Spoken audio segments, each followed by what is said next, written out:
नमस्कार दोस्तों, क्या आपने कभी सोचा है कि हर पल जो कुछ भी आप कर रहे हैं उसका हिसाब कौन रख रहा है? आपको लगता है कि जो कुछ भी आप कर रहे हैं वह कोई नहीं देख रहा है और कुछ दिन के बाद समय सब कुछ भुला देगा। लेकिन ऐसा नहीं है दोस्तों। यह दुनिया का अटल सत्य है कि जो कुछ भी आप कर रहे हैं, चाहे वह अच्छा कर्म हो या बुरा कर्म, उसका फल आपको मिलेगा ज़रूर। आप दुनिया की आंखों से खुद को बचा सकते हैं, लेकिन उसकी आंखों से खुद को कैसे बचा सकते हैं जो हर पल हर किसी पर नज़र रख रखा है। याद रखिए दोस्तों, कर्म का लेखा कभी मिटता नहीं है, कर्म की छाप कभी मिटती नहीं है। कर्म केवल आपके शरीर के द्वारा किए गए कर्म ही नहीं हैं, बल्कि आपके मन और वचन से किए गए कर्म भी आपके कर्मों के अंदर ही आते हैं। मन से किसी को दुख पहुंचाना, किसी के बारे में बुरा सोचना, किसी के हक का खा लेना, यह भी आपके कर्म ही हैं। कर्म की छाप कभी मिटती नहीं है जब तक कि उसका फल पूरा चुकाया न जाए। दोस्तों, क्या आपने कभी सोचा है कि क्यों कुछ लोगों के पास सब कुछ होते हुए भी कष्ट ही कष्ट होता है? क्यों कोई बिना माँ बाप के ही पलता है? क्यों कोई धनवान होते हुए भी सुखी नहीं रहता है? और क्यों कोई गरीब होते हुए भी चैन और सुख से जीता है?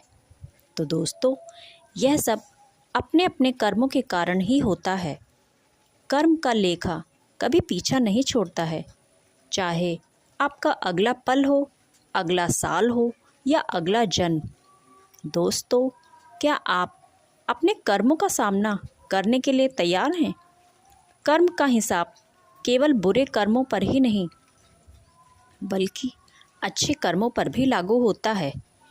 किसी के चेहरे पर मुस्कान लाना, भूखे को भोजन खिलाना, प्यासे को पानी पिलाना जैसे कर्म आपके अच्छे कर्मों में शामिल हैं। बुरे कर्म आप पर बोझ बनते हैं, जबकि अच्छे कर्म आपके रक्षक बनते हैं। कई बार आपने देखा होगा कि किसी पर कोई संकट आया और एक चमत्कार की तरह वह संकट टल जाता है। तो दोस्तों, यह कोई चमत्कार नहीं, बल्कि उसके कर्मों के कारण ही होता है, जो एक चमत्कार की तरह उसके संकट को समाप्त कर देता है। इस संसार में सब कुछ क्षणिक है, लेकिन अगर कुछ आपके साथ हमेशा रहता है तो वह केवल और केवल आपका कर्म है। कर्म केवल इस जन्म में ही नहीं, बल्कि मरने के बाद भी साथ जाता है। लोग कहते हैं कि मनुष्य खाली हाथ आता है और खाली हाथ ही जाता है, लेकिन दोस्तों, मनुष्य खाली हाथ नहीं, बल्कि अपने कर्म लेकर आता है और अपने कर्म लेकर ही जाता है। आप सोचिए कि ये खेल आपके हाथ में नहीं है, तो दोस्तों, यह आपके हाथ में बिल्कुल है।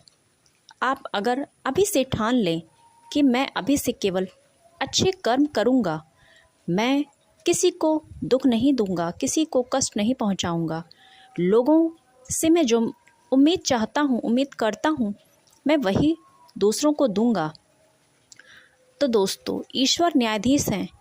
वे वही आपको वापस देंगे जो आप लोगों को देंगे। हिसाब हर चीज़ का होता है। आपका जीवन भी पुराने कर्मों का जोड़ घटाव ही है। अच्छे कर्म ही आपके साथ अच्छा करेंगे, बुरे कर्म आपके साथ बुरा करेंगे। दोस्तों, आपके कर्म ही आपके मित्र भी हैं और आपके कर्म ही आपके शत्रु भी हैं। आप अपने जीवन को बोझ बनाना चाहते हैं या आशीर्वाद, यह आपके ऊपर ही निर्भर है। तो दोस्तों, चलिए आज से यही ठान लें कि मैं अपने मन, वचन और कर्म से किसी को दुख नहीं दूंगा, किसी को दुख नहीं पहुंचाऊंगा। तो दोस्तों, इससे आप अपने इस जन्म को और आने वाले जन्मों को अच्छा बना पाएंगे। जय माता की।